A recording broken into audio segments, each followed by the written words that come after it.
কবর প্রস্তুত, দুপুরে খালেদা জিয়ার জানাজা। প্রাথমিক শিক্ষক নিয়োগ পরীক্ষা স্থগিত, জানানো হয়েছে সম্ভাব্য তারিখ। জাতীয় নির্বাচনে অংশ নিচ্ছে 51 নিবন্ধিত দল, জানালো ইসি। জাগরণী চক্র ফাউন্ডেশনের সুবর্ণ জয়ন্তী উৎসব 7 জানুয়ারি। প্রয়োজনীয় পদক্ষেপ নিতে দ্বিধা করবে না সৌদি, আমিরাতকে লাল রেখার বিষয়ে। দর্শক, গ্রামের কাগজের সকালের খবরে আপনাকে স্বাগত। শুনছিলেন প্রধান শিরোনাম, এছাড়াও রয়েছে রাশিফল। এবার চলুন যাওয়া যাক মূল আয়োজনে। সাবেক প্রধানমন্ত্রী ও বিএনপির চেয়ারপারসন বেগম খালেদা জিয়াকে শেষ বিদায় জানানোর প্রস্তুতি এখন চূড়ান্ত পর্যায়ে। রাজধানীর শেরে বাংলা নগরে অবস্থিত জিয়া উদ্যান এলাকায় মঙ্গলবার রাতেই তার কবর খনন হয়েছে। আজ জানাজা শেষে স্বামী ও সাবেক রাষ্ট্রপতি শহীদ জিয়াউর রহমানের কবরের পাশেই তাকে চিরনিদ্রায় শায়িত করা হবে। গতকাল বিকেল থেকেই দলীয় নেতাকর্মী ও সাধারণ মানুষের ভিড় বাড়তে শুরু করেছে জিয়া উদ্যান এলাকায়। আজ দুপুর 2টায় জাতীয় সংসদ ভবনের দক্ষিণ প্লাজায় রাষ্ট্রীয় মর্যাদায় জানাজা অনুষ্ঠিত হওয়ার পর মরদেহ নিয়ে আসা হবে জিয়া উদ্যানে। দাফন প্রক্রিয়া শেষে দলের পক্ষ থেকে মোনাজাত ও পরবর্তী কর্মসূচির বিস্তারিত জানানো হবে। খালেদা জিয়ার প্রয়াণে শুধু বিএনপি নয়, পুরো রাজনৈতিক অঙ্গনেই এখন বিরাজ করছে গভীর স্তব্ধতা। এদিকে বেগম খালেদা জিয়ার জানাজায় অংশগ্রহণে আজ ডিএমটিসিএল নিয়মিত সময়সূচির অতিরিক্ত বিশেষ মেট্রো ট্রেন সার্ভিস পরিচালনা করবে। বিএনপি চেয়ারপারসন ও সাবেক প্রধানমন্ত্রী খালেদা জিয়ার মৃত্যুতে সরকার ঘোষিত 3 দিনের রাষ্ট্রীয় শোকের কারণে আগামী 2 জানুয়ারি অনুষ্ঠেয় সরকারি প্রাথমিক বিদ্যালয়ের সহকারী শিক্ষক নিয়োগ পরীক্ষা স্থগিত করা হয়েছে।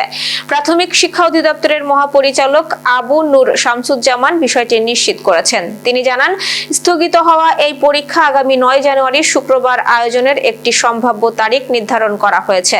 তবে এটি চূড়ান্ত নয়। জেলা প্রশাসকদের সঙ্গে আলোচনা ও তাদের মতামত নেওয়ার পর দ্রুতই চূড়ান্ত তারিখ ঘোষণা করা হবে।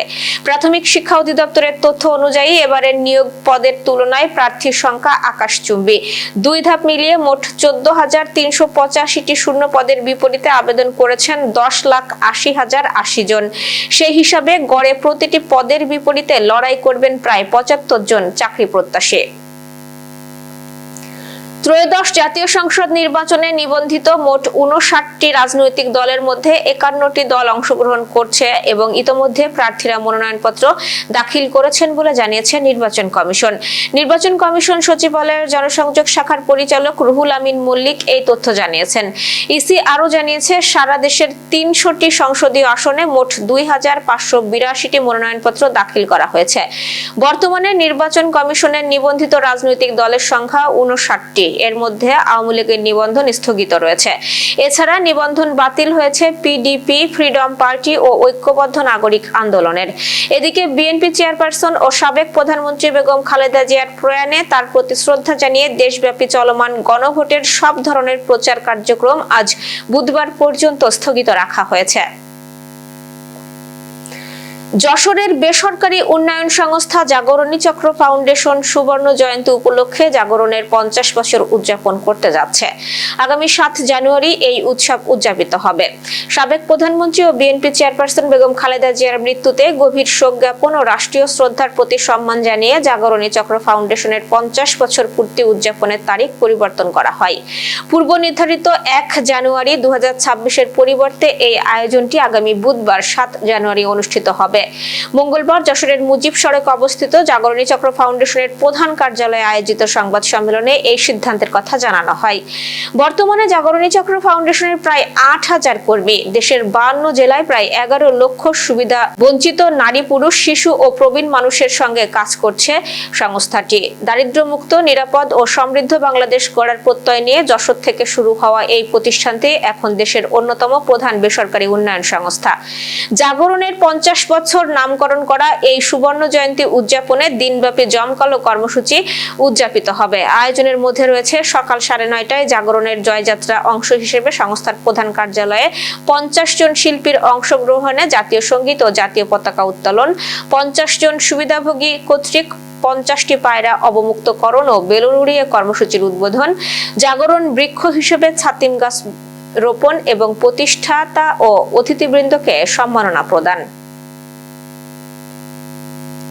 ইয়েমেনে সংযুক্ত আরব আমিরাতের উস্কানিমূলক কর্মকাণ্ড সৌদি আরবের জাতীয় নিরাপত্তার জন্য একটি লাল রেখা বলে সতর্ক করা হয়েছে। সেই সঙ্গে হুমকি মোকাবেলা করার জন্য সৌদি আরব প্রয়োজনীয় সকল পদক্ষেপ এবং ব্যবস্থা নিতে কোনো দ্বিধা করবে না বলে জানানো হয়েছে। আল আরাবিয়া জানিয়েছে, মঙ্গলবার এক বিবৃতিতে সৌদি পররাষ্ট্র মন্ত্রণালয় এই সতর্কবার্তা দিয়েছে। রয়টার্সের খবর অনুসারে এই সতর্কীকরণটি আমিরাতের বিরুদ্ধে সৌদির সবচেয়ে জোরালো ভাষার বিবৃতি, কারণ সংযুক্ত আরব আমিরাত ইয়েমানি দক্ষিণাঞ্চলীয় বিচ্ছিন্নতাবাদীদের সামরিক সহায়তা দিচ্ছে। দর্শক, এবার চলুন জেনে নিই কেমন যাবে আপনার আজকের দিন, অর্থাৎ 31 ডিসেম্বরের সম্ভাব্য রাশিফল। মেষ রাশির আজ কর্মক্ষেত্রে দৃঢ় সিদ্ধান্ত প্রশংসা পাবে। নতুন দায়িত্ব আসতে পারে, পারিবারিক বিষয়ে ধৈর্য ধরুন। বৃষ রাশি অর্থনৈতিক বিষয়ে সতর্ক থাকুন, হঠাৎ খরচ বেড়ে যেতে পারে এবং বিকেলের পর ভালো খবর পেতে পারেন। মিথুন রাশির বন্ধু বা সহকর্মীর সঙ্গে ভুল বোঝাবুঝি হতে পারে, কথা বলার সময় সংযমী থাকুন এবং প্রেমের ক্ষেত্রে সময় অনুকূল। কর্কট রাশির কর্মস্থলে দায়িত্ব বাড়বে, কিন্তু সাফল্যও মিলবে, শরীরের দিকেও খেয়াল রাখুন। সিংহ রাশির নতুন পরিকল্পনা বাস্তবায়নের জন্য দিনটি ভালো, ছোট ভ্রমণের যোগ রয়েছে। কন্যা রাশির পরিবারে আনন্দের খবর আসতে পারে, জমি বা সম্পত্তি সংক্রান্ত বিষয়ে অগ্রগতি হবে। তুলা রাশির আজ মন কিছুটা অস্থির থাকতে পারে, সিদ্ধান্ত নেওয়ার আগে ভালোভাবে ভাবুন এবং সন্ধ্যার পর সময় অনুকূল হবে। বৃশ্চিক রাশির আর্থিক দিক শক্তিশালী হবে, পাওনা টাকা ফেরত পাওয়ার সম্ভাবনা রয়েছে। ধনু রাশির নতুন কাজ বা প্রজেক্ট হাতে আসতে পারে, আত্মবিশ্বাস বাড়বে, তবে অহংকার এড়িয়ে চলুন। মকর রাশির চাপ ও দায়িত্ব দুটোই বাড়বে, বিশ্রামের সময় বের করুন, নইলে ক্লান্তি জমতে পারে। কুম্ভ রাশির বন্ধুদের সঙ্গে আনন্দময় সময় কাটবে, সামাজিক কাজে যুক্ত হওয়ার সুযোগ আসবে। মীন রাশির কর্মক্ষেত্রে সম্মান ও স্বীকৃতি দুটোই মিলবে, প্রেম ও পারিবারিক বিষয়ে দিনটি বেশ সুখকর। দর্শক, এই ছিল এখনকার আয়োজন। আগামীকাল ঠিক একই সময়ে সকালের খবর দেখতে ও জানতে চোখ রাখুন গ্রামের কাগজের ইউটিউব চ্যানেল ও ফেসবুক পেজে। আর প্রতিদিনের খবরের আপডেট পেতে গ্রামের কাগজের ইউটিউব চ্যানেল সাবস্ক্রাইব এবং ফেসবুক পেজ ফলো করে রাখতে ভুলবেন না।